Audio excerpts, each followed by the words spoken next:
level 4 combatives. You know, he's got Brazilian Jiu-Jitsu as well as Muay Thai background.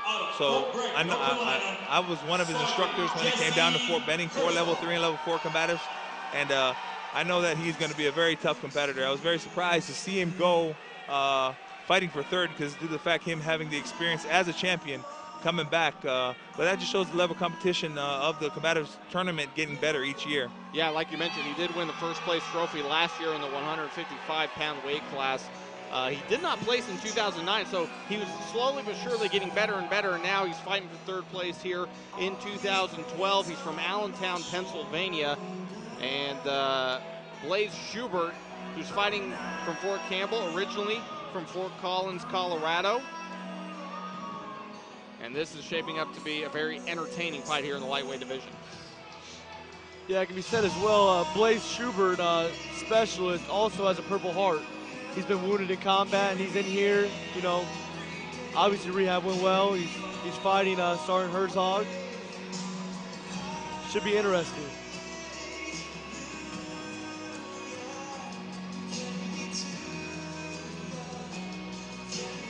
And like you mentioned, Staff Sergeant Smith, he was injured in combat, and when you come back, get a chance to come back after you've been injured in combat, and you get a chance to come home and come back to your family and your friends. I'm sure doing an event like this has got to be more fun than anything. You're more than happy to take a punch from a fellow military man, are you? Without a doubt. I mean, even the guys just been deployed, haven't been injured in combat. You know, this is more of a fun thing than it is, you know, a serious thing. Absolutely. A lot of guys come out of here just for the chance to, you know, reconnect with a lot of the guys that you've trained with, that you've deployed with. You know, the Army's got a lot of moving parts, and just for us as, you know, soldiers and fighters come out here, get together, it's a pleasure just to see, you know, the camaraderie that the combatives world brings together. Well said indeed. Now we're underway here in the first round of this lightweight fight. Once again, Jesse Hertzog from Fort Bragg in the red corner. Jesse Hertzog laying on the Muay Thai, as you can see. Yep, Blaze Schubert in the blue corner from Fort Campbell. Yeah, Blaze Schubert's coming straight forward. This is definitely a good stand-up fight right here. Real technical.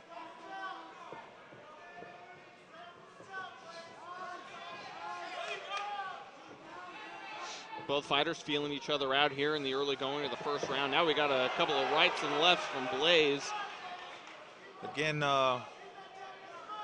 Sergeant Hertzog also fights amateur outside the military, you know, honing his skills as a soldier, you know, putting all of his techniques and jiu-jitsu as well as Muay Thai out there to make, you know, to make it a part-time a career, I guess. Both fighters doing a good job staying on their feet so far in this round. The last two fights, we've seen fighters go down very quickly with takedowns, but here we go. These guys starting to maybe get a feel for each other now, and we got the action picking up here a little bit in the first round. Absolutely. Specialist Schubert staying right in there, but Sergeant Hertzog, good footwork, good head movement. Like Sergeant Sales said, you know, I mean, just his Muay Thai background, it's going to be pretty tough here. Schubert with his back pinned against the cage now. Hertzog probably shouldn't have hooked that foot of, you know, Sergeant Hertzog there. You want to, you know, hunker down and get as much leverage as you can, but as you can see, he hooked the foot of Sergeant Hertzog, and I think that's what put him on his back. Now we got a Brazilian Jiu-Jitsu black belt on his back here, or excuse me, a purple belt on his back here, and we got another Brazilian Jiu-Jitsu practitioner on top, so let's see what kind of technical battle we have here. Schubert already losing some blood here early on in the first round, bleeding out of his nose a little bit, but the fight must go on, doesn't it, gentlemen? Absolutely. And you see Sergeant Hertzog here at the far side underhook. That's key when you're on top here in the half guard position. What Specialist Schubert needs to do here is gain that underhook. He needs to take an overhook there, turn into an underhook, get back to his feet.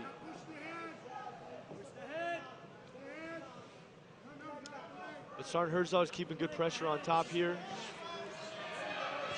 Working the body, going to the head, shows the experience he has in the cage. You mentioned the experience. Blaze Schubert just 21 years old. Meanwhile, Hertzog at 28 years old. So a little bit of an age discrepancy between these two. And just past the guard, got the mounted position. Now he's going to lay it on.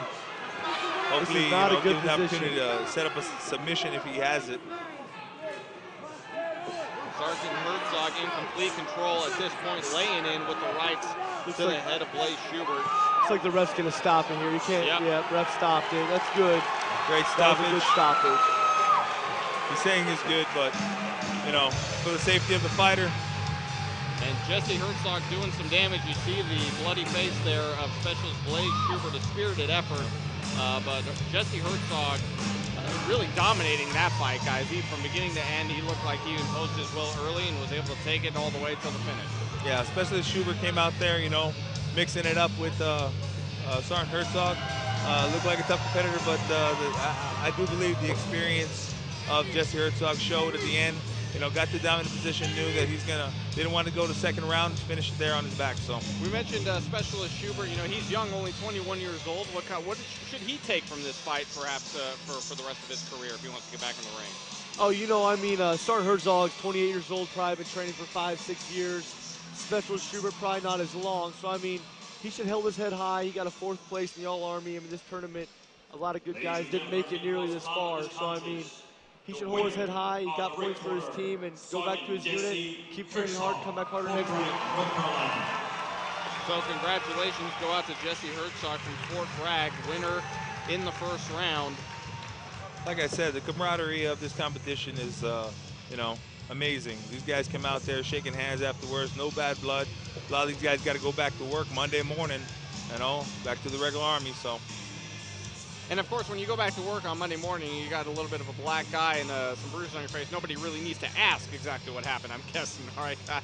Absolutely not. I'm sure a lot of these guys got nothing but support from their commanders as well as their fellow soldiers, you know, helping these guys train for the competition. But a badge of honor in a way, I'm absolutely. guessing. If you want a bruise, if you want a messed up looking face, you might as well get it in the ring when you're going to work on Monday morning.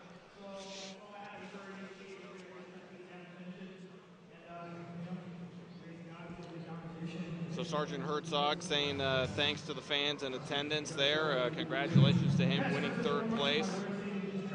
And up next on the card, we're going to have another 3rd place matchup. My wife back home who support me, I love you. And my coaches, especially my coach Jason Norwood, the man who's mentored me for the last 4 years in this art. And love you all my brothers and sisters in the Army. Thanks for supporting us. Right on.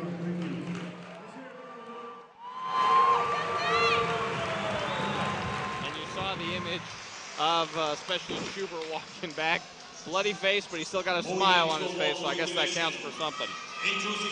Like you said, badge of honor, go back home, let them know that, you know, place 4th, you know, all-Army competition. That's not something to be, you know, ashamed of. Absolutely not. Absolutely not. Moving on now to the welterweight fight. And we do have a young man from Fort Hood in this fight, but up first in the welterweight division, Specialist Hobert Wilmotf, out of the 5th Special Forces Group. Tough last name to pronounce. Absolutely, I'm sure I botched it, but you know what?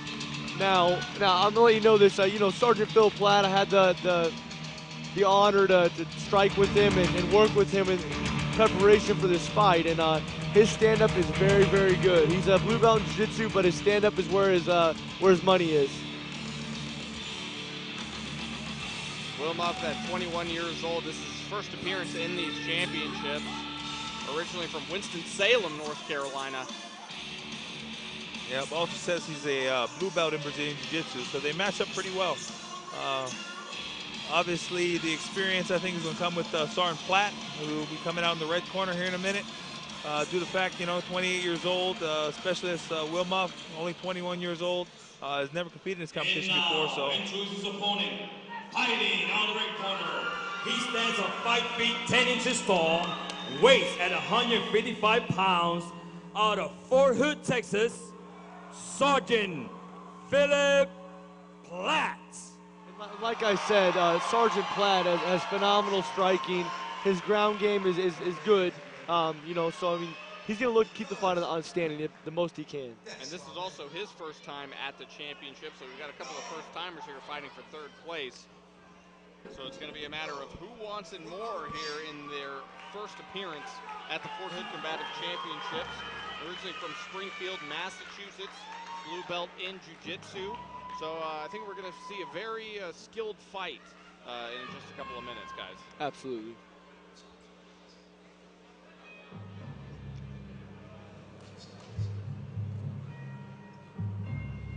And you see how grueling this tournament is through the first couple of days. I mean, Sergeant Platt comes out, black eye, a little bit of cut underneath his eye from prior competition. So, I mean, these guys aren't coming in as fresh as a lot of fighters do you see on TV. These guys have been in a grueling tournament for the last 2 days, you know, 7, 8 matches sometimes. So, I mean, these guys really put it on the line and show what it is to be a soldier and compete.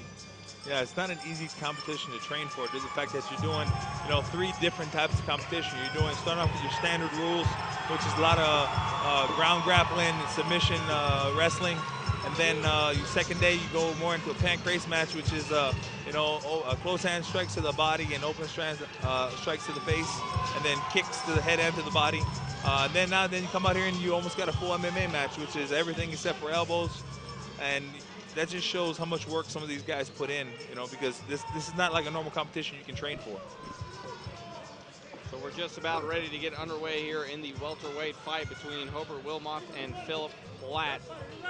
Platt in the red corner, Wilmotf in the red, or excuse me, in the blue. And here we go, first round action here in the welterweight fight. They're feeling each other out here. Looks like Wilmot's getting the better of the striking right now. Phil in the tie clinch. Trying to get the takedown, pinning Sergeant Platt up against the cage. Looks like Sergeant Platt's trying to peel up Specials Wilmotf to the 5th Special Forces group.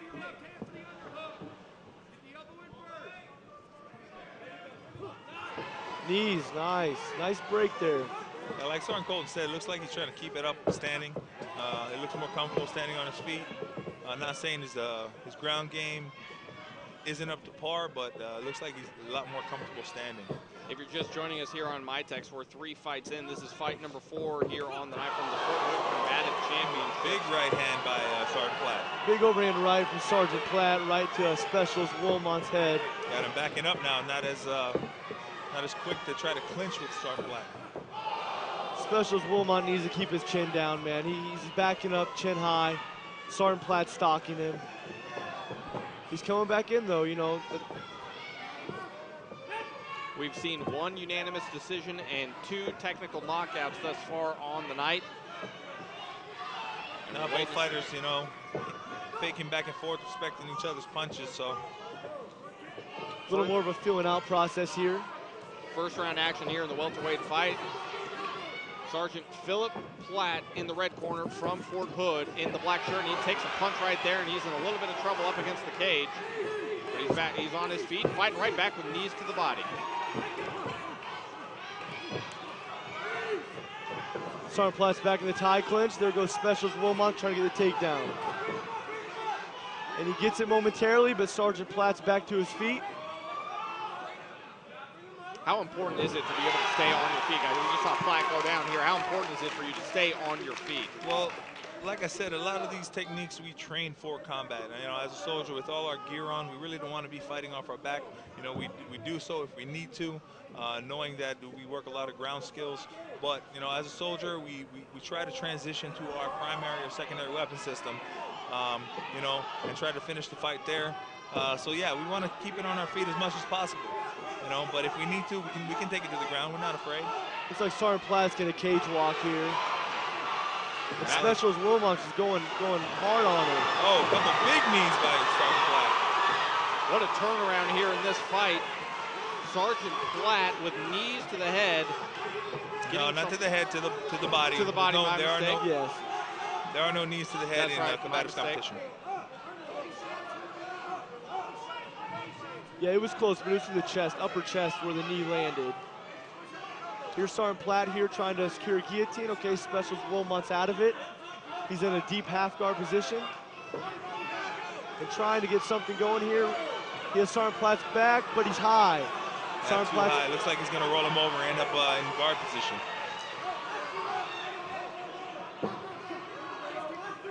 Now we have Sergeant Platt on top. Let's see what they can get working here. Specials Wilmot closes his guard. Sergeant Platt taking a couple big breaths from that excitement from the knees. First round action here in the welterweight fight between Hobert Wilmot and Philip Platt. Platt fighting out of Fort Hood. Certainly a crowd favorite in this matchup thus far. still in the closed guard here. What Sergeant Platt was doing on top here is posture up, but Specialist Wilmotf's doing a great job breaking his posture, keeping him down. Trying to take as little damage as possible at this point until he can, you know, improve his position or set up a submission. Absolutely.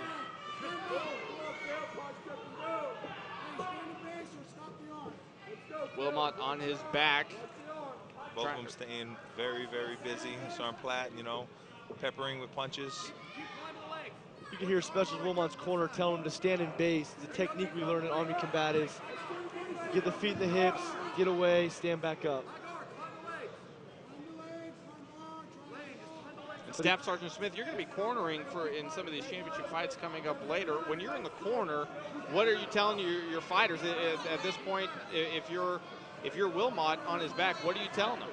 You know, from his back there, he's working a submission right here. He's doing a good job, mission control position. There's 10 seconds left. It's hard to win a fight, close guard like that without throwing up submissions. You know, he's breaking Sergeant Platt's posture, but you don't want to end the round on your back. And there's the bell, and that signals the end of the first round here in the welterweight fight between Hobert Wilmotf and Philip Platt. A good first round, guys. A pretty even first round. Yeah, absolutely. That was a little tough to call due to the fact that, you know, Specialist Wilmotf got the takedown, but then ended up trying to take Sergeant Platt's back.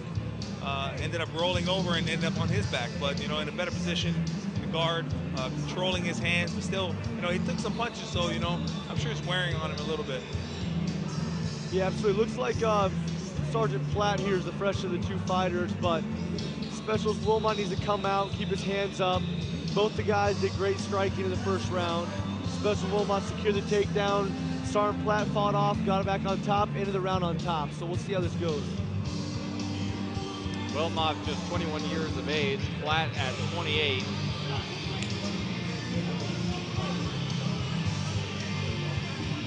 Platt fighting with a little bit of more experience, but Wilmot hanging in there, going toe-to-toe with him in this first round. Second round action about to get underway here from Fort Hood. Once again, you're watching on MyTex. Thanks again for joining us here. We are live from Fort Hood at the Army Combatives Championships. There's the bell. Second round is underway.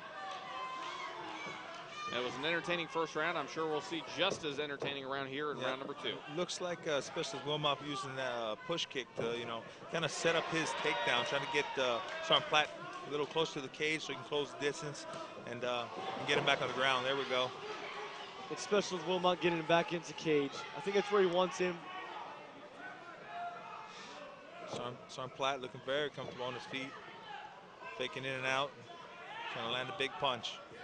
Yeah, both fighters trying to find their range here. You know, first round is a lot more rock'em sock'em. They're coming in and out, but right here, it looks like they're stalking each other, trying to find the right range. That leg kick, that was a thudding leg kick. I heard it from the table over here, guys. And it looked like it affected Wilmotf a little bit. You saw him slow up a little bit, but absolutely, he's back at it, trying to get into this fight, and here we go. Big overhand right from Sergeant Platt on Specialist Wilmotf. Sergeant Platt peppering those legs with some really good Muay Thai kicks, trying to slow his opponent down from getting that takedown again. And it looks like it's working. It does. Each fighter waiting for the other to kind of make a move here to see who can get the upper hand. Neither one wants to make a mistake and find their back on the mat. No doubt about that. Yeah, this level of competition, you really don't want to put yourself out there. Sometimes you have to, you know, to get things going. You don't want it, especially, I think, Specialist Wilmotf being down due to the fact that he finished the round on his back. You kind of got to give something up sometimes if your opponent's, you know, playing a smart game and knows that he's leading on points. Absolutely. Sergeant Platt here, he's 3 spinning kicks to the head. Let's see what he's aiming for here. Doesn't want to end up back against the cage after that takedown by Specialist Wilmotf.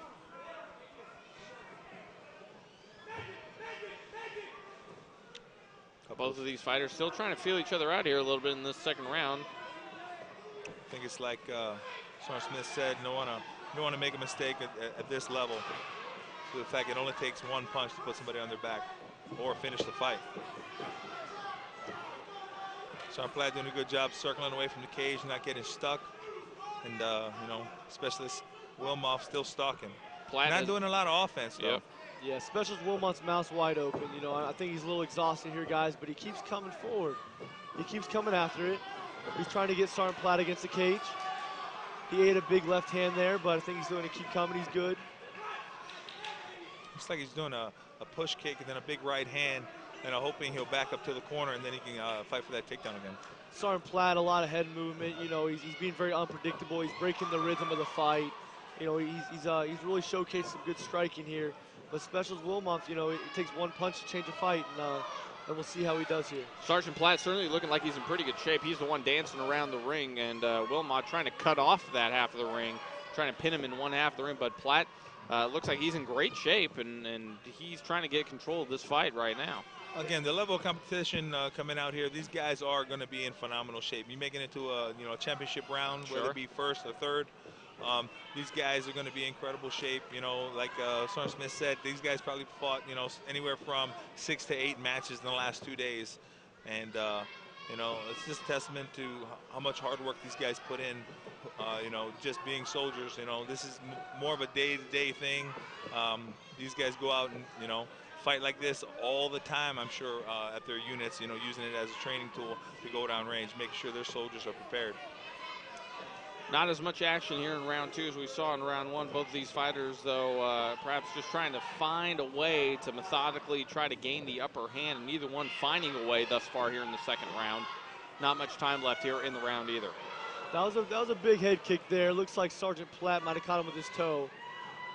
But again, Sergeant Platt's here. Looks like he's trying to chop the leg down of a Specials Wilmotf this whole round. And Wilmotf looks like unintentional groin kick. And that is not a pleasant feeling, no doubt. Fight temporarily stopped to make sure that Wilmotf is all right.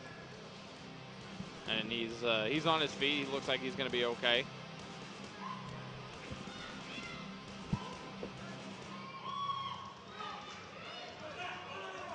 And like you mentioned, Colton, Wilmotf looking a little bit gassed. You see his mouth agape, sucking wind there. He looks like he's struggling perhaps a little bit at this point. Yeah, he is. Looks like he's doing the Hoist Gracie UFC 1 chop kick down on Sergeant Platt's knee there, trying to gain some distance there.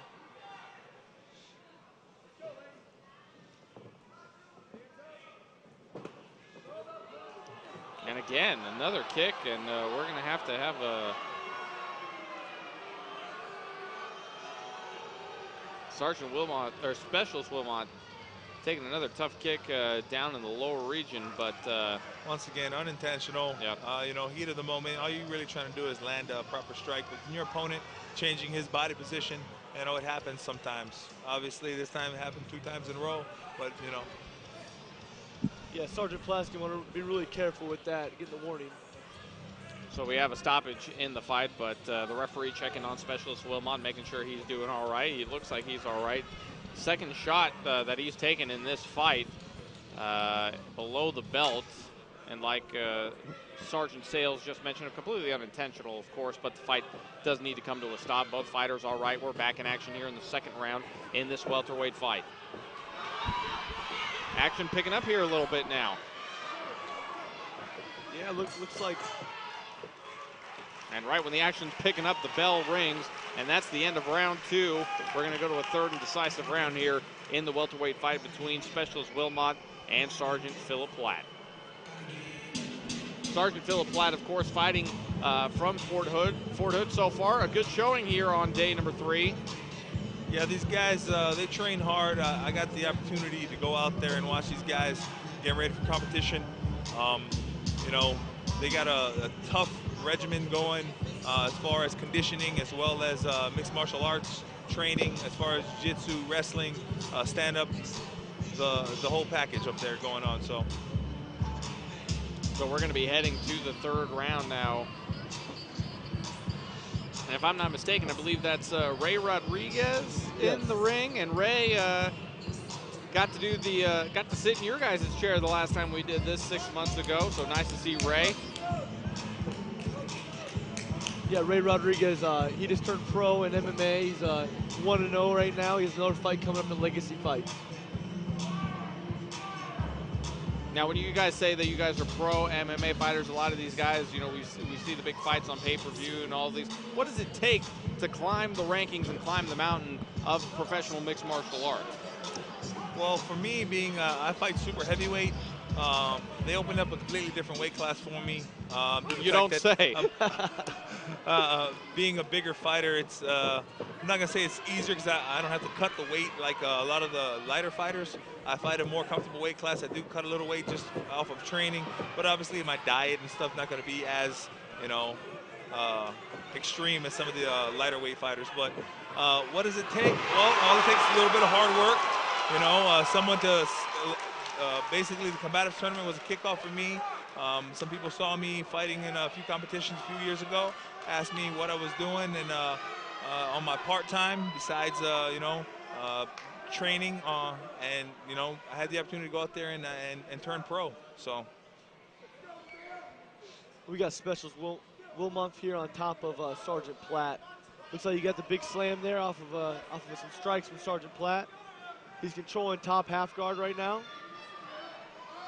Specialist Wilmotf perhaps finding a bit of second wind, so to speak. We saw him tire out a little bit in the second round, but he's got the upper hand at this moment. This fight has been pretty even thus far, but now Wilmotf trying to leave no doubt about it as he's trying to gain that winning punch, so to speak.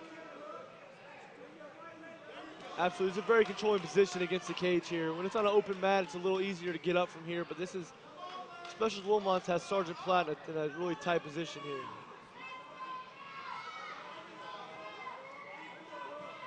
A good day thus far for the fighters from Fort Hood. We saw Larry Jackson and Aaron Riley both win their fights earlier in the competition. And now Philip Platt is trying to make it 3 for 3 for Fort Hood, but he's in a little bit of a pinch right here with his back on the mat. Looks like he's trying to come out the back door here, trying to scoot his hips out.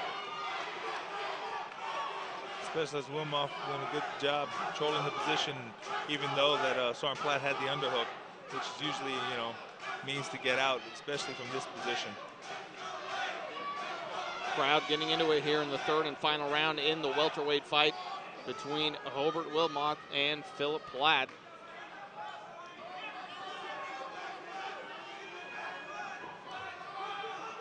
Wilmotf from the 5th Special Forces Group. Once again, Philip Platt from Fort Hood. Now he's Sergeant Platt's full guard here. I think he has one butterfly hook in.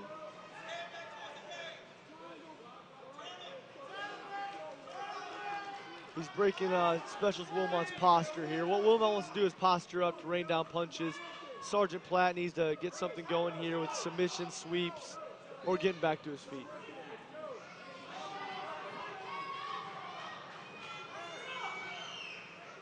Wilmotf doing a good job of not letting Platt off of his back. And here he goes trying to swing away. Platt trying to control the fight as best he can from his back, but it's a tough position from where he's at, guys. Yeah, he's going, tried Z-guard there momentarily, back to close guard.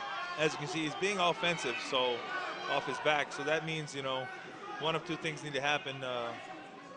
Specialist Wilmotf, you know, has to defend from being swept, or land a couple big punches to make him play more of a defensive role. So. Well, if the fight keeps up like this, it's going to be a tough one to call because neither fighter has really gained much of an advantage, but Wilmotf trying now to get some last-minute credit to his side as he tries to hammer away there with the right hand. Yeah, I mean, the ref can stand him up here. I mean, if there's not too much action going on, but it's like both fighters are still moving enough. All right, throwing up a submission here. And Specialist Wilmotf's out of it. Platt has been on his back for the majority of this third round, trying to find a way out of it. Hasn't been able to do it. It's like trying to secure a Kimura here. It's like Specialist Wilmotf's out of it. Like I said, Sergeant Platt's being very offensive off his back. You know, even though he's getting peppered with punches here, you know, it does change, especially as Wilmotf's game plan. You know, he's not going to be throwing as many punches if Sergeant Platt is, you know, trying to set up a submission or a sweep. Again, here we go. Looks like he's trying to set up the arm bar. Scooting his hips out. Needs the hook. Got out again. You know, Sergeant Platt needs to get his feet in the hips, try to stand this fight back up where he's having more success. Time ticking away here for both of these fighters in the third and final round in the welterweight division. Who's going to gain the upper hand and walk away victorious? We're still waiting to figure out ourselves.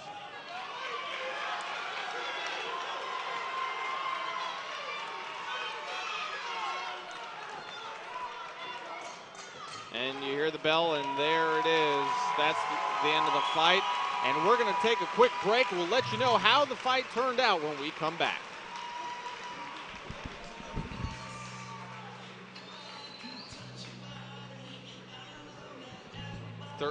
30 seconds? Okay, 35 seconds. All right. We're back in about 30.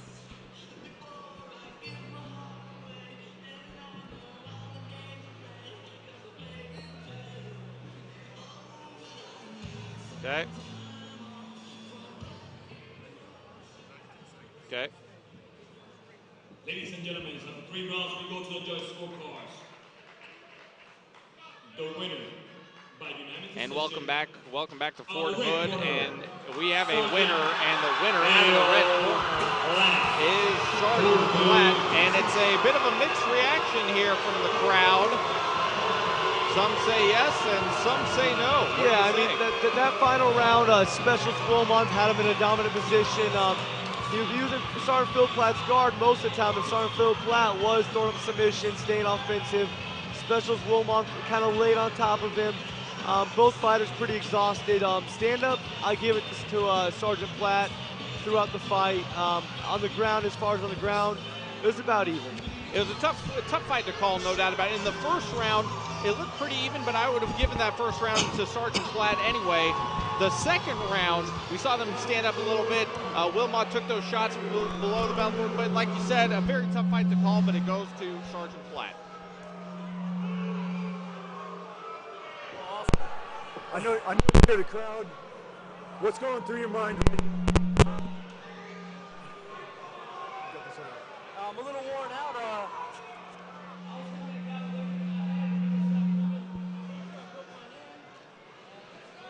Sergeant Platt making it 3 for 3 now for Fort Hood.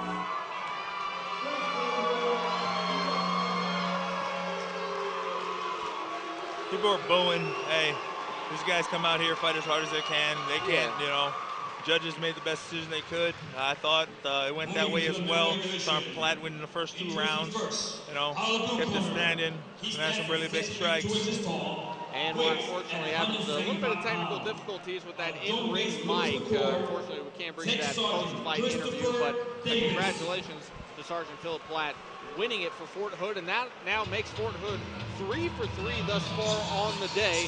And now we're going to be moving on to the middleweight division as Tech Sergeant Christopher Davis from Joint Base Lewis McChord comes out of the blue corner here on his way to the ring. Yeah, Sergeant Davis competed in 2011, won 3rd place for his weight class as well. So, you know, again, a lot of experience. You know, I've trained with both these gentlemen here, Captain Jason Norwood on a daily basis, and Tech Sergeant Christopher Davis prior to this tournament helped him prepare a little bit with his ground game. I didn't expect them to be fighting each other, but, you know, they are tonight. And I'll be straight up with it. You know, Captain Jason Norwood, phenomenal wrestler, great control. But Tech Sergeant Christopher Davis is a black belt in jiu-jitsu. Very, very, very good off his back. So we'll see how this fight plays out. Certainly very impressive. Yeah, black belt in Brazilian Jiu-Jitsu, the 30-year-old Christopher Davis from Tacoma, Washington. Getting ready to fight another Fort Hood competitor, Captain Jason Norwood, the 28-year-old from Morristown, New Jersey. Yeah, Sergeant Norwood, you know, champion at 2008 and 2010. Excuse me, Captain Jason Norwood. Took first place again, like I said, in 2008 as well as 2010. Tough competitor, also a pro MMA fighter. He does that on his off time. You know, I can't say enough about Captain Norwood. Both of these fighters weighing in at 170 pounds. So the 2 biggest fighters we've seen thus far on the night. We're in our 5th fight here at the Fort Hood Combatives Championships. And here comes Jason Norwood on his way down to the ring. Yeah, Captain Norwood, he dropped down to 170 this year. to compete at a higher level outside of the Army as well, and to represent the Army on a bigger scale with M1 Global promotion outside the Army. He's a big framed guy for 170. He's probably one of the biggest 170-pounders out here. Phenomenal wrestling. Absolutely great wrestling. A 70-inch reach. You see here with Tech Sgt. Christopher Davis has a 75-inch reach. That's something to be said in the striking arena. We'll see how long it stays standing. So we're getting ready to go here from the middleweight fight in the third place portion of the night's brackets. We've got third place fights all throughout intermission, and then after we take an intermission, championship fights will be on the lines after we take a big break here from Fort Hood.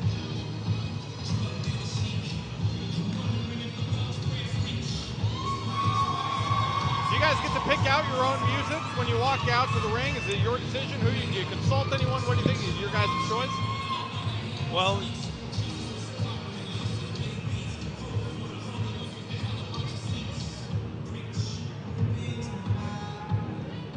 you know, you do.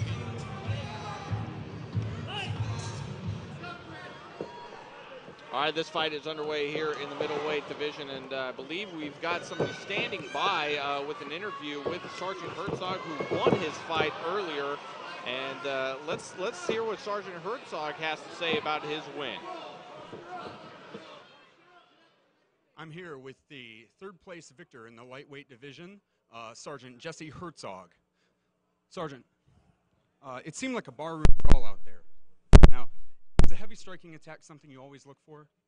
Well, my background is in MMA, Thai boxing, and jiu-jitsu, and I also have an amateur boxing background, so I'm very comfortable on the feet. And it's very rare that whenever I do get the fight that I get guys to stand and bang with me, and he was willing to exchange, which is exactly what I wanted, because I can take a hard punch from growing up in Philadelphia as an amateur boxer, and it was like a dream come true to be over there and do it. So I was like, hey, let's just stand and bang and swing. So yeah, that was the plan. I just went in there to do my thing. When I heard him, that's when things changed. I figured, well, I'll just take him down and finish him. I really thank you for the work out there, and how are you going to make this a pattern? Like, are you going to be first place next year? I look to come back and do the same thing, but I'm going back up to 55. Last year I competed at 55 and took it. It was actually that's my natural fight weight. Having 140, so I cut to 140. I haven't been on the 140 since I was in high school at 12 years old. So there you have it from Sergeant Hertzog. Back to you, Pierre. All right, and we're back here ringside, the middleweight fight between Tech Sgt. Christopher Davis and Captain Jason Norwood. Norwood fighting out of the red corner from Fort Hood. Davis from Joint Base Lewis McChord.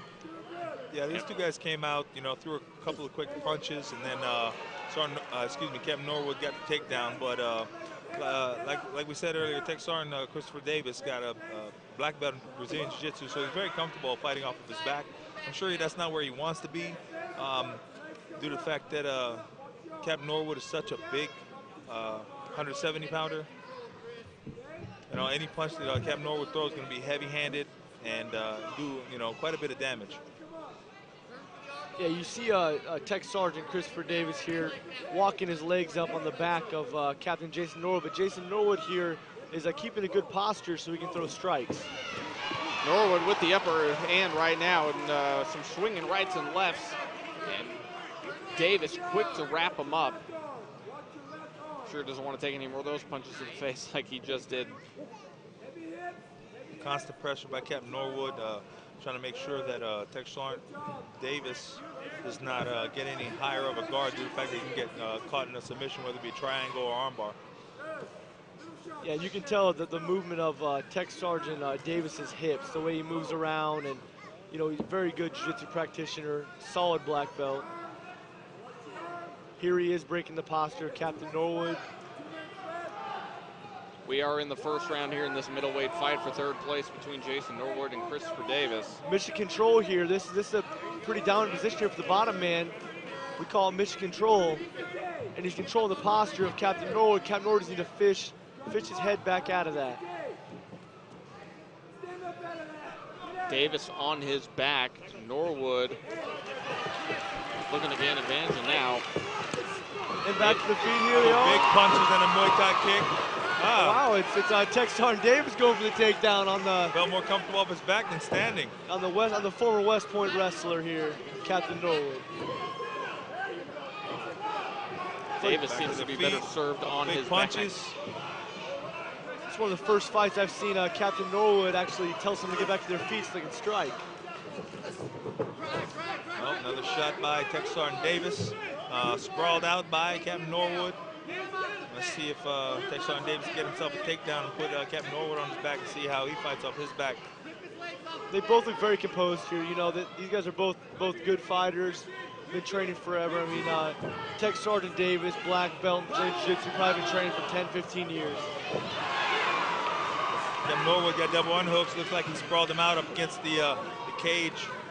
Tech Sgt Davis is trying to create space, get back to his feet, and gain a more dominant body position. Not fun being under a heavy-handed guy like Captain Norwood. Norwood seems to have the edge here in the first round of this fight, guys. And like you mentioned, you were very complimentary of Norwood as he came out to the ring. He very prepared for this fight, and he looks like he's in complete control this far. Yeah, in his corner right now, we have a guy named Jared Klontz, very good Brazilian Jiu-Jitsu black belt, also the coach of the Florida Combatives team.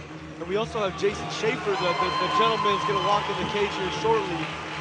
He's a phenomenal striking coach, one of the best around this area, and it's definitely shown with Jason Norwood's improved striking. One round is in the books now between Jason Norwood from Fort Hood and Christopher Davis from Joint Base Lewis McChord. McChord in the blue corner, Norwood in the red. It looks like Norwood had the upper hand in that first round, guys. I think if you're going to make a decision, I think that decision goes to Norwood after that first round. Yeah, absolutely. Captain Norwood got the takedown. He landed some heavy strikes, both standing and on the ground. Didn't get dominant body position, even though, Tech Sgt Davis, tried to go for a couple submission attempts, but it's Captain Norwood first round in my book. Yeah, and I agree. I concur with Sergeant Sales over here. Captain Norwood had his hands going good. A lot of failed takedown attempts from Tech Sgt Davis, but Captain Norwood kept composed and took him down twice. Both of these fighters weighing in at 170 pounds. Again, these are the two biggest competitors in terms of weight that we've seen thus far in the cards. We're on fight number 5 here from Fort Hood, and we are in the second round of this middleweight fight. It's like quick overhand by Tech Sgt Davis, then he jumps guard. Oh, pass. Probably a mistake by Christopher Davis jumping guard. Captain Norwood quickly shook his legs by, got side control position, applying good shoulder pressure. Yeah, now he's going to probably try to end a couple shoulder strikes and then gain mounted position, and then some big, heavy punches from the side control position. And you have Captain Norwood here, big shoulder pressure. This is that wrestling background, West Point, New Jersey wrestling. He's a phenomenal wrestler from New Jersey in high school, went to West Point, had a great career there. And you see the pressure here he's given this Brazilian Jiu-Jitsu black belt, Tech Sgt Davis.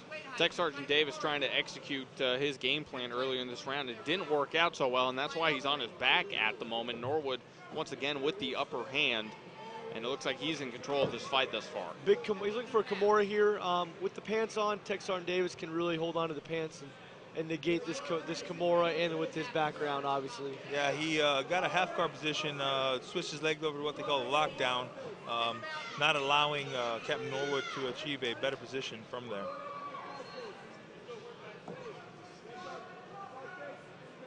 Norwood trying to gain position here. He already has the better position, so to speak, as you don't want to be on your back as Davis is at the moment. Norwood trying to find an angle to get in there and land some blows. He's landing some good punches here. He's securing the head. He's securing his hips are locked down heavy on Tech Sgt Davis. Yeah, being very patient. Controlling his head and shoulders, keeping him flat on his back. Last thing you want to do, Brazilian Jiu-Jitsu back belt, let him get on his hips, on his side. So many techniques to escape. Him being a seasoned black belt the way he is, I'm sure he could get out if he had the opportunity. But again, Captain Norwood being so big and strong, seasoned wrestler, West Point again, actually setting up a armbar from this position. So And Captain Norwood is a veteran in his own right. He took first place in 2008 and 2010. So Captain Norwood, in a heavier weight class. yeah, so. and he knows what he's doing. This man is a very tough man to beat, and he's looking for his another victory here at Fort Hood. You know, he's about as big as a 170-pounder can get. You know, I mean, the guy's already a phenomenal athlete, big hips, big upper body, and it shows at 170. You know, you know, I know his weight cut was long and strenuous for him, but it's definitely paying dividends here. Davis hasn't had much room to work with here so far in the fight. He's spent the majority of the fight thus far on his back, so he hasn't been able to find any type of rhythm. Norwood in control of this fight so far. Davis just trying to find something to give himself some positive momentum.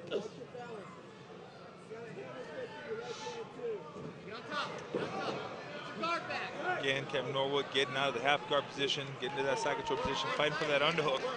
Looks like he wants to set up an arm bar from that position or just gain positive control of his arm so he can land some big strikes the way he is right now. Not fun to be Tech Sgt Davis right now. No, I can't imagine so. Captain Norwood looking for the angles, trying to land a couple of rights to the face of Tech Sgt Davis. And he goes to mount. Wow, goes to mount. In the Bad SGT position black for belt. Tech Sgt Davis at this point. He needs to buck his hip and break his posture as quick as possible. You don't want to be under there very long. A couple punches by Captain Norwood could end this fight. So. And Captain Norwood's being very smart here. You know, he's not just raising up, posturing up, throwing punches right away. Looks like they're back in half guard. Okay, then.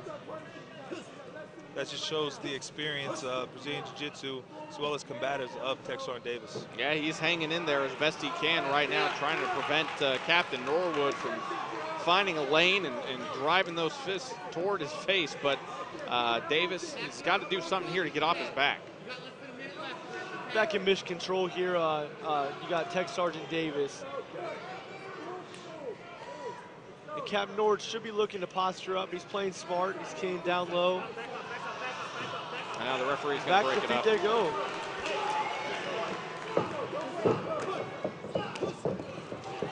Davis taking a couple of kicks, and now he's going for a submission.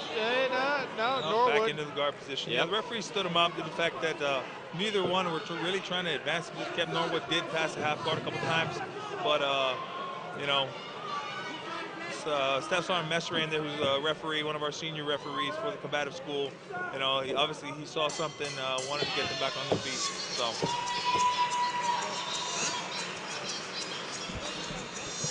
And the bell rings for the end of round two. And what we're going to do now, we've got another young man standing by, another winner from earlier tonight, Aaron Riley, standing by with our second interview of the night.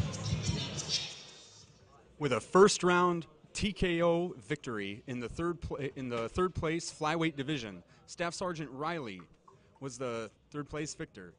What were your keys to victory here? I just wanted to exercise really good stand up. We were both ground guys, so I didn't want to really fight on the ground. I knew my stand up was going to be a lot more better than his. I wanted to really see where he was at, and I was able to pull the win out on my feet, which is a good thing. Okay, great. Now, as far as what's the feeling like going to the ring now that you're in a different situation, a different environment? I mean, how did that get you pumped and amped up for the victory? It's very exciting for me personally. This has been 6 months in the making, training for specifically the All-Army. So I wanted to really do good, make a good showing, and I was pleased with my performance tonight. Okay, there you have it with Staff Sergeant Aaron Riley. Back to you at ringside, Pierre. All right, and congratulations to Aaron Riley on his victory earlier in the night in the flyweight division. We're back here now ringside, third round from this middleweight fight between Tech Sergeant Christopher Davis and Captain Jason Norwood from Fort Hood. Captain Norwood in the red corner in the black shirt. He's been in control of this fight thus far, and he's looking to finish things out in round three. Yeah, looks like he's making Tech Sergeant Davis stand back up here, keep striking. Captain Norwood's so strong for this position, that pedigree of wrestlers that he's faced over his years of competition. Oh, it's like Tech Sgt Davis tried to throw a head kick. Oh, Captain Norwood caught it and kicked his leg out from behind him. So both these guys are seasoned competitors. Oh, big left hand by Captain Norwood. Oh, and then a shot, gets sprawled out and jumped back in the half guard. As you can see, Tech Sgt Davis, you know, jumping back to his Brazilian Jiu-Jitsu background, may not be the best plan at this point due to the fact that the pedigree wrestler that Captain Norwood is, he's going to know how to, you know, hold position and then land some heavy, heavy punches from here. It can be said also, Captain Jason Norwood is also a Jared Kluntz blue belt. You know, he's a very solid blue belt. Obviously, his wrestling pedigree helps as well. So he has the awareness of a blue belt, but the wrestling, you know, obviously with his pedigree. Looks like he's got a straight armbar attempt from the half guard. Yep. And there it is. There it is. The referee called the fight. It looked like he called the fight, but Davis doesn't look happy about it. Yeah, he came out of trouble. You know, he had an arm lock on him. He didn't tap. But the referee needs to understand, we're going back, you know, the referee understands, we're going back to work on Monday, going out to the field, going to the range, deploying to Afghanistan. It's for the safety of the soldier, that's all it really is. Yeah, Tech Sgt. Davis is a little upset, but if the referee saw something, you know, it's for the safety of the fighter. Like Sergeant Smith said, these guys got to go back to work on Monday. Yeah. This is just more of a part-time thing, a hobby, you know, a passion of sorts. So, you know, good stoppage by the referee. You know, like, again, could have gotten worse, absolutely. So if the referee stopped it, it was probably for your safety. And make no mistake about it, Captain Norwood was in control of this fight up until that point. Anyway, Davis could have come back and maybe landed some sort of submission, perhaps, maybe even tried for a knockout. But Norwood was in the red that, corner, in that Captain control of Jason that fight from beginning to end. And there you have it. His hand raised in the end. Captain Norwood getting the victory via submission. And he wins third place here in the middleweight fight against Tech Sgt. Christopher Davis. A good fight by Jason Norwood. He looked like he was in complete control, guys. Yeah, absolutely. Again, the caliber of fighter that Captain Norwood is, and Tech Sgt. Davis, you know, nothing being said other than, you know, great job by both fighters. They came out here, they put it on the line. At the end of the day, both of them get to leave safely and uninjured to, you know, go back out there, teach your soldiers a little more about combatives. And, you know, as you can see, Tech Sgt. Davis with a smile on his face. So, and that's more good news for Fort Hood. That now makes it 4 for 4 guys from fighters from Fort Hood on this night. 4 fights, 4 wins. And of course, that is ever so important if they want to climb all the way to first place, which they're well on their way to doing over Fort Stewart, Georgia, in the team standings. Absolutely. You know, we got Captain Norwood here who got a finish for Fort Hood, which is big for the point standings as well. Obviously, Captain Norwood would have liked to be in the first and second place matchups, but, you know, he fought back hard, lost his very first round of this tournament, ended up coming back, and that's a true warrior spirit there of the soldiers we have, the leaders we have, you know, NCOs, officers alike. And there you see Tech Sgt. Christopher Davis on his way back to the locker room, cut under his right eye. Really could not find any kind of rhythm in this fight, on his back a lot throughout the first 2 rounds. The referee stopped the fight in the 3rd round. A tough fight there for Tech Sgt. Christopher Davis. But of course, like you guys have said, 4th place, there's no shame in 4th place in these types of fights in this tournament. Not at all. These guys come out here, you know, yeah, some people are going to be upset about some of the calls referees make, but again, these guys are seasoned referees from the United States Army Combat School over at Fort Benning. So, corner, he stands at 5 feet 10 inches tall, so weighs now at 185 pounds. Out of Fort Stewart, Georgia, specialist Austin Avera. You hear that Austin Avera coming in right now. We originally had the cruiserweight fight set up for the next fight. However, Staff Sergeant Andrew McLaughlin had to leave the tournament due to a family emergency, so he has been scratched. And now we have, who do we have here, guys?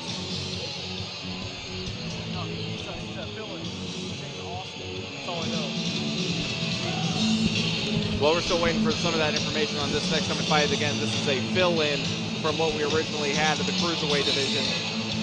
And we're waiting for information on these next 2 fights coming up. There you see a picture of Captain Nelson back in the locker room with his trophy. A great fight that you just saw from Captain Nelson of Fort Hood. Once again, Fort Hood 4 for 4 now on their fights on this night. Fighting on the right corner. He stands at 6 feet 1 inch tall, weight at 185 pounds. Out of Fort Benning, Georgia, Staff Sergeant Patrick Miller. Yeah, Staff Sergeant Miller, you know, fighting out of Fort Benning, Georgia. He's a drill sergeant up on Sand Hill, an infantry drill sergeant. He has a brown belt in Brazilian Jiu-Jitsu. seasoned combatives instructor as well as MMA fighter. He is a pro MMA fighter from the hometown of Wichita, Kansas. So excited to see him come out here and fight. And I do believe this is the lightest weight class he has fought. He's fought in a couple of these. Got second in 2005 and fourth in 2011. So Patrick Miller from Fort Benning, originally from Wichita, Kansas. He placed second in 2005 and fourth in last year's tournament. So now he's looking to take one step further here in 2012 and take home that third place prize. And Patrick Miller, 28 years old, and he's about to get in the ring, and we're about ready for cruiserweight action here from Fort Hood.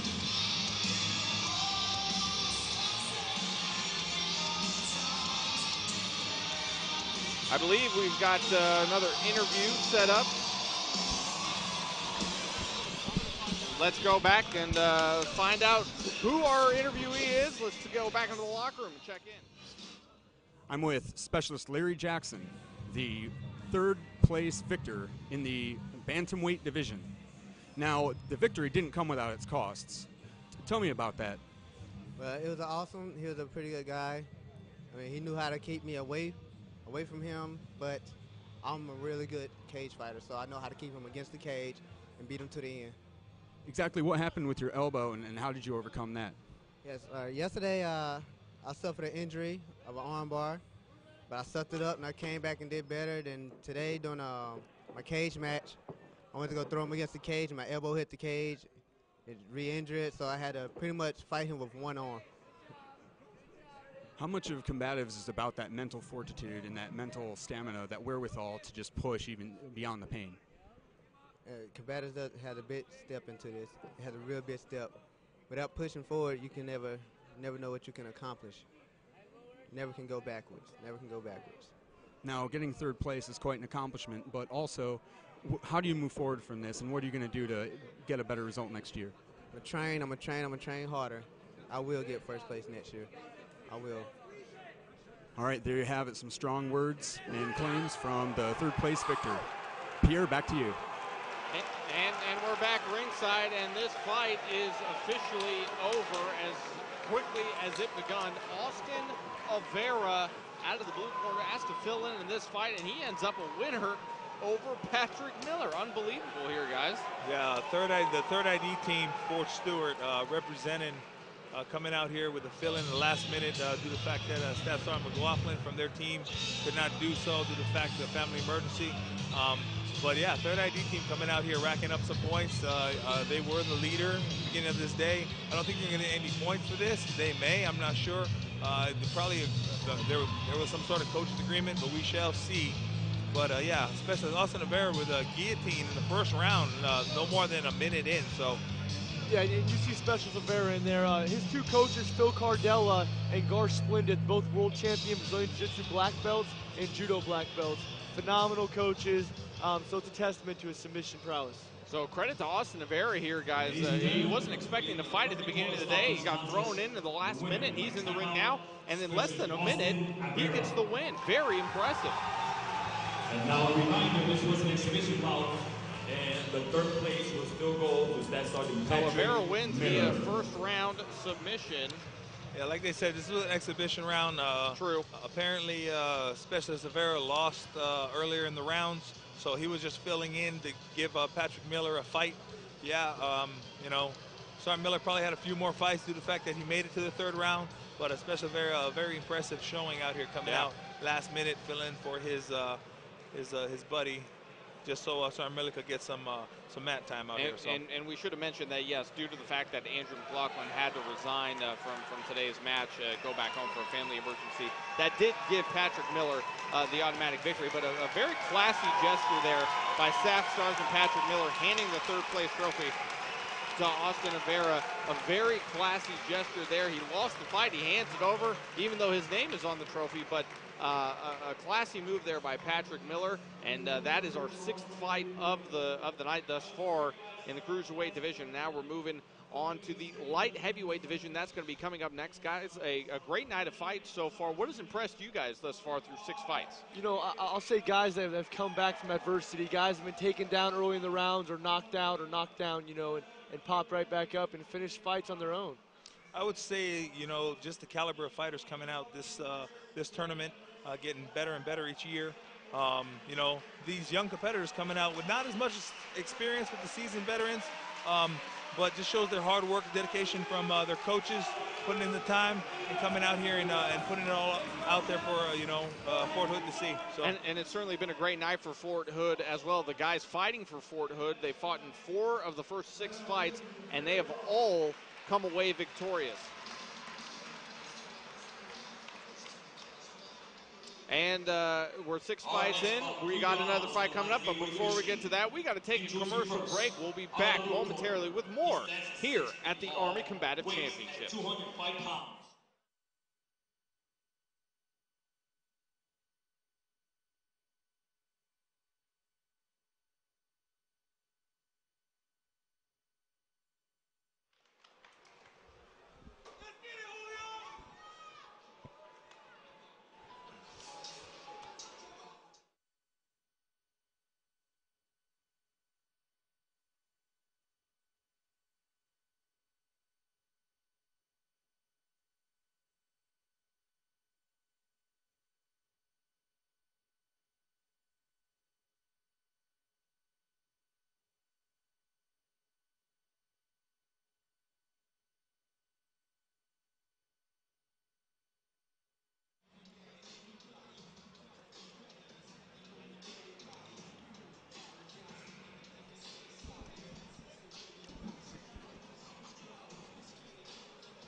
Before the last break, I was going to put you in the headlock. Oh, nice. That's not happening. I would immediately start sweating. It's a defense mechanism. Are we coming back to camera, or what camera are we taking coming back? 5 feet 10 inches tall, weighs at 205 pounds. Okay. Out of Fort Hood, Texas, Sergeant Jose Espinosa.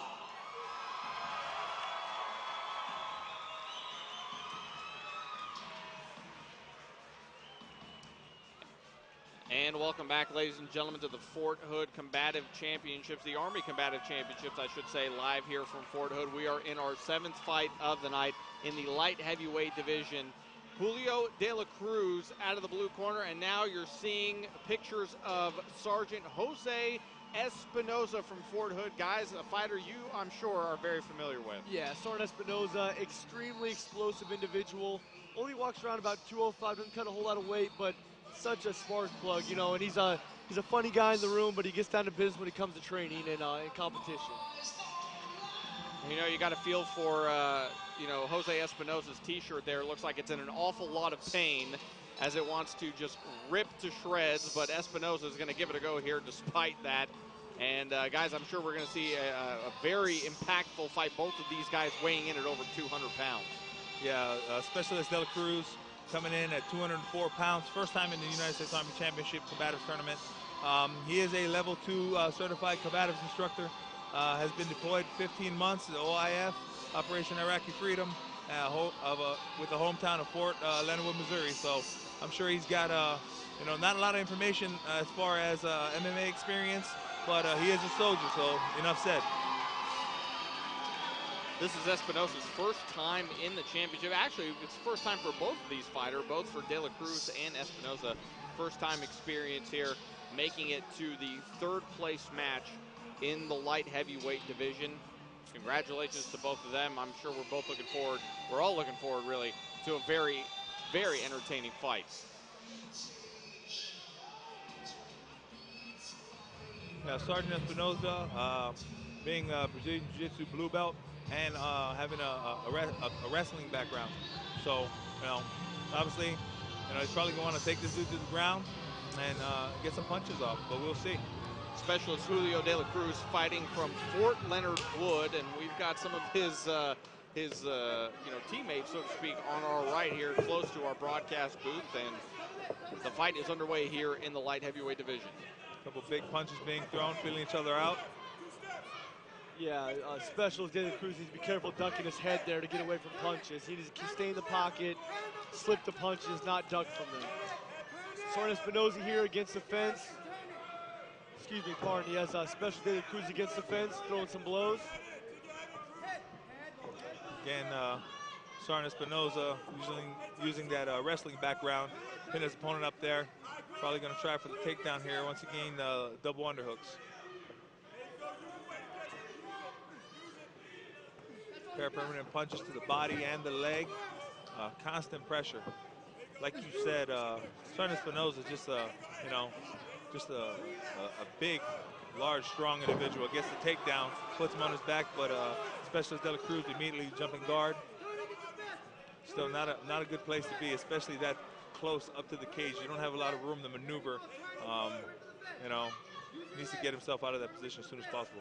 Yeah, what Special De La Cruz wants to do is break Sergeant Espinosa's posture, which right now Sergeant Espinosa's staying tight to him. That's fine, but he's keeping Special De La Cruz's head against the fence, which is where he wants it.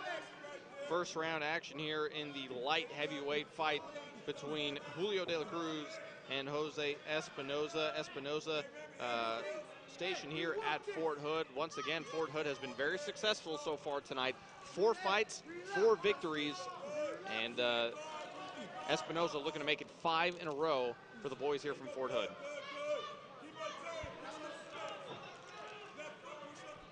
Again, we see it here, closed guard from De La Cruz. Doing a pretty good job out negating, not getting any punishment, but Sergeant Espinosa still winning the round right now on top, peppering him in the ribs there, staying busy. The biggest thing for the guy on top is he needs to stay busy. You always want to improve your position. Obviously, with a Specialist De La Cruz holding guard, it's not going to be as easy, but he's trying to soften him up a little bit with some punches to the body and then to the head. Hopefully he'll open his guard and have the opportunity to pass to a better position. You see the pressure that Sergeant Espinosa here is pushing into De La Cruz with. Not giving him any space to maneuver, get up. What Specialist De La Cruz needs to do is he needs to put his feet on the cage and kind of walk himself around. That way he can get his head off of the cage. Yeah, he said he's had opportunities too, but his cornermen are instructing him to do so. But right now it's tough right now. It's a Sergeant Espinosa's on top. He's a big man, big strong dude. So we'll see how this plays out. De La Cruz at a disadvantage on his back, and now the referee trying to get him off the cage a little bit. Again, you see him here, Sergeant Espinosa up on his toes, putting so much pressure into the cage. Waiting for the referee. Is the referee going to put him on his feet? Yep. Getting him up, starting him again. Not a lot of, biggest thing for combatives is we train to finish the fight. If soldiers aren't out here trying to finish the fight, of course, we're going to put them in a better position to do so. You see the big uppercut there from Espinosa into the clinch. But De La Cruz is staying right with it. He's pummeling in. He needs to get his back off the cage here. Espinosa's just pressured him in the cage the whole time. This is really a bad place to be. And they break. Ooh, big right hand attempt by Specialist De La Cruz. Once again, clinched up. Sergeant Espinosa just driving forward like a steamroller. Can't really stop this guy. All right. Using the pant leg to try to assume a takedown. Oh, with a big right hand on the way out. Then you put their hands up. Both fighters need to keep their hands up, chin down. Big guys like this, off switch is pretty quick when you have your chin high to the sky. Espinosa now trying to pin De La Cruz back against the cage. That's kind of where the fight has gone thus far in the first round. De La Cruz with his back on the cage and on the mat for a good portion of this first round. And there he goes again as Espinosa goes to work. I like what Espinosa's doing there. He's grabbing the pants, utilizing the uniform to pull everybody down. A lot of the guys have been fighting like it's almost like MMA with shorts on, but Espinosa's there grabbing the pants, pulling them down. Exactly, like Sergeant Smith said, utilizing uniform is one of the things that we make sure we do in combatives because we want to train like we fight. And if we're not doing so, then we need to change the training because the fight's going to adapt. It's going to change constantly overseas, all right, and making sure that our soldiers are doing what they need to do, all right, to come home safely. And there's the signal for the end of the first round. A very, kind of back and forth affair. Espinosa really in control of that first round, but credit De La Cruz. He was on his back for a good portion of that round, but he never gave Espinosa an inch or really any kind of attempt to get in and do some damage. No, yeah, I think Sergeant Espinosa's wrestling is really, and jiu-jitsu experience is really paying off. He's controlling the situation. Obviously, he's not trying to advance too much for whatever reason. I'm not saying that it would be easy because of Specialist De La Cruz's guard, but he is landing bigger punches, and I'm sure he is, going to stick to his game plan, get that takedown in the second round. But right now, I got Sergeant Espinosa winning this fight. So 1 round is in the books here, the light heavyweight fight. 3rd place fight between Specialist Julio de la Cruz from Fort Leonard Wood and Sergeant Jose Espinosa from right here in Fort Hood. Once again, if you're joining us late, we are live here from Fort Hood at the Army Combatives Championships. Fort Hood has won all 4 fights that they've been involved in so far, and Espinosa is trying to make it 5 in a row. Not sure if you can hear it, but the chants of De La Cruz from De La Cruz's fellow soldiers here from Fort Leonard Wood. Yeah, again, both competitors are both first time in this tournament, but both of them making it to the 3rd round just shows the level of competition that's coming out each year. You heard the crowd there chant for Sergeant Jose Espinosa, yelling beast mode. That's actually his nickname in the gym is beast mode. When he gets ready, he's in beast mode. Not hard to see why. A very big guy at 204 pounds. Not a guy you want to mess with. Looks like he's trying to lock up a guillotine here. Sergeant De La Cruz needs to fight the hand that's attacking him. De La Cruz hasn't really got a chance to establish his power here in this 2nd round, or the 1st round for that matter either. Espinosa has really had him wrapped up for a good portion of the fight thus far. Yeah, he shut them down, controlling head and arm position here.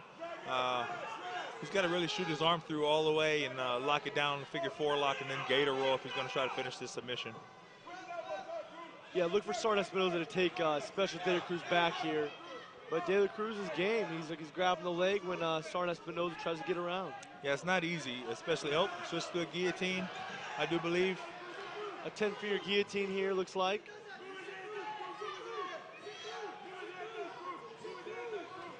Espinosa going for it, and now De La Cruz is pinned up against the cage. This is a hard choke with the gloves on, though, guys. Getting the 10 fingers underneath the chin with the gloves on is very hard. But the constant pressure of Sergeant Espinosa, it looks like it's really wearing on Specialist De La Cruz at this point. Neither of them are throwing many punches, but the submission attempt is going to count in the judges' eyes.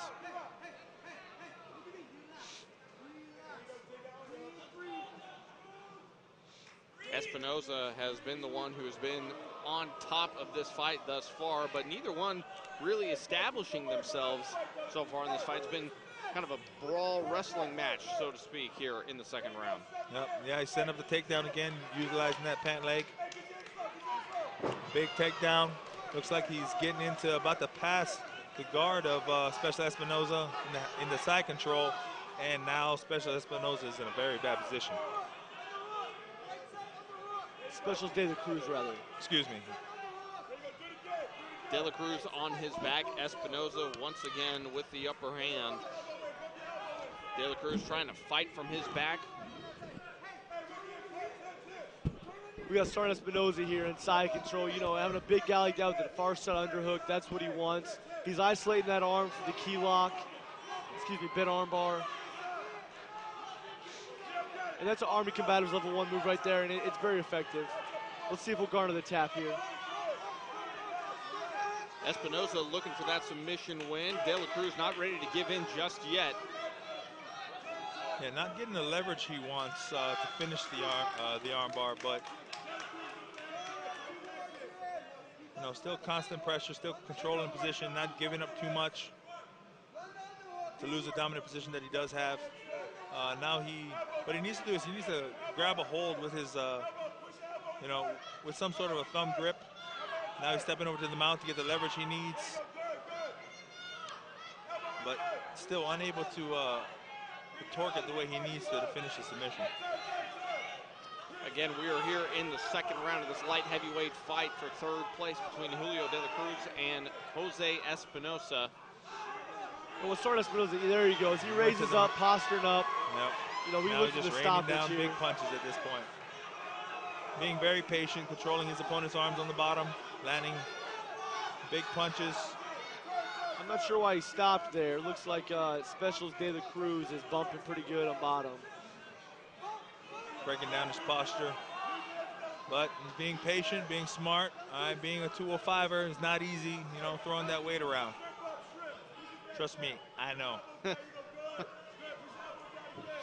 want to make sure you can finish the fight in the long run if it does go to a third round. You won't fight inside anywhere else in the world than you would right here from the sergeant himself, professional MMA fighter.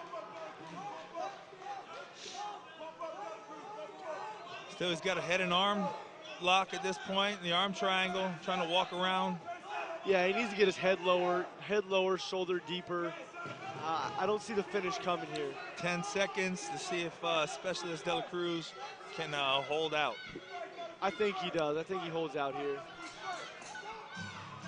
And he does just that, and that's the end of the second round. 2 rounds in the books. Not much separation here between these two fighters. I would say Espinosa has been the more dominant, really, but that's only because he's had the upper position. Guys, what does Espinosa have to do? It seems like he has had his chances, but he hasn't been able to cash in. What does he have to do to separate himself here in the next round? Well, he just needs to keep doing what he's doing. I think he's controlling the fight the entire time. Constant pressure. He got on top. Landed some big punches, a couple submission attempts. You know, especially De La Cruz, still a warrior, held up that big submission attempt by Sergeant Espinosa. Well, he needs to make stuff happen. He needs to land a couple big punches, maybe put Sergeant Espinosa on his back and maybe get a submission if he can. But right now, it looks like Sergeant Espinosa is the fresher of the two fighters. That being said, that's because, you know, Sergeant Espinosa has been just laying all that weight on there, landing big punches, and doing what he needs to do to win this fight. Yeah, and we haven't seen De La Cruz on his feet much so far in this fight, so perhaps if De La Cruz can stay on his feet for longer than he has been in the past so far here in this round, maybe he'll get a chance to find an opening and go to work. Yeah, absolutely. Everybody's got a puncher's chances. Only take one big punch, especially at 205. You know, one punch could end an entire fight. So, you know, it looks like in between the break there, we had Sergeant Espinosa getting his forearms rubbed down from his cornerman. I think he's cramping up a little bit. That was the issue with the grip on his key lock. So we'll see if that plays a factor here in the third round as Sergeant Espinosa tries to get Fort Hood's 5th victory of the night. Once again, Fort Hood 4 for 4 thus far through 6 fights, and we are on fight number 7 in the light heavyweight division here at the Army Combative Championships. Yeah, it seems like the whole night has been about Fort Hood. That's all we've been talking about. How do you feel about that, Sergeant Smith? Well, Fort Hood, you know, we are the 2-time defending champions and about to be a 3rd-time defending champion if all these matches go the way they should. Sergeant Sales. Well said. Hey, when you're in first place, you got the right to brag, don't you? Absolutely. There's about to be a fight in the booth, guys. Third round action now. Espinosa, a very similar scene from what we've seen the last 2 rounds. Espinosa on top, De La Cruz on his back. And it's been a consistent theme thus far in this fight. You see a judo position here. Usually you don't see this. He has his right arm elevated off the mat, has his head, and he's just controlling him here, guys. This takes the life out of you here. Yeah, a lot of weight being pressed down by Sergeant Espinosa. You know, a modified side control, or what we call the scarf position. All right, now he's applying pressure to his arm. He's stuck between his, he just tapped. Yep. And there you have it. There's the submission. We've been waiting and waiting and waiting, and finally, Sergeant Jose Espinosa wins via submission, 3rd round submission, and that is now 5 straight wins for Fort Hood. Yeah, 5 straight wins for Fort Hood. You know, like Sergeant Sales was asking me, what's the hype around Fort Hood? Well, I mean, 2-time defending champions, going for a 3rd title. They're undefeated tonight. They're really putting it on when it needs to be done. Good job, Fort Hood. Phantom Warriors. And Sergeant Jose Espinosa is going to have his arm lifted here as he wins 3rd place. And it is a big arm. It is a big arm indeed. The red corner, Sergeant Jose Espinosa, and Fort Hood, Texas. There is the victory for Sergeant Jose Espinosa from Fort Hood, Fort Hood's 5th victory of the night. And we're going to go back in the locker room now for another interview. Standing by now, we're ready, let's have it. With another 3rd place victory for Fort Hood, I am with Captain Jason Norwood. Now, it was interesting. You let your opponent stand up at one point in that match. Tell me the strategy behind that. Yes, I let him stand up several times for a number of reasons. Number one, his strength is the guard position. It's a dominant position for him. He's a Brazilian Jiu-Jitsu black belt and is very experienced in that position. Also, when we trained for this as a team, we spent a lot of time working our cardiovascular work. And so I knew that cardiovascularly, I would be a dominant fighter. And as a result, I wanted to force the pace. On the ground, I'm not able to, no one really is able to force the pace as much as you are when you're standing. It's much more taxing. So I wanted to do that. I wanted to work my strengths. Okay. Now, what other keys? Now, do you prefer to have a match go bing, bang, boom, and you just win right away? Or do you prefer the matches that are the third round decisions? You know, I got a stoppage in the third round, and I will tell you, when you train really hard for something, while it's enjoyable and you put on a great show, if the fight is ended in the first round with 30 seconds in, I like to go to war because that's the only way that you actually test yourself and you're able to get any type of feedback. There's a requirement for that. So I like for matches to go a little bit longer and still win dominantly. All right, with the true fighter's attitude, that was Captain Jason Norwood. Back to you at ringside, Pierre.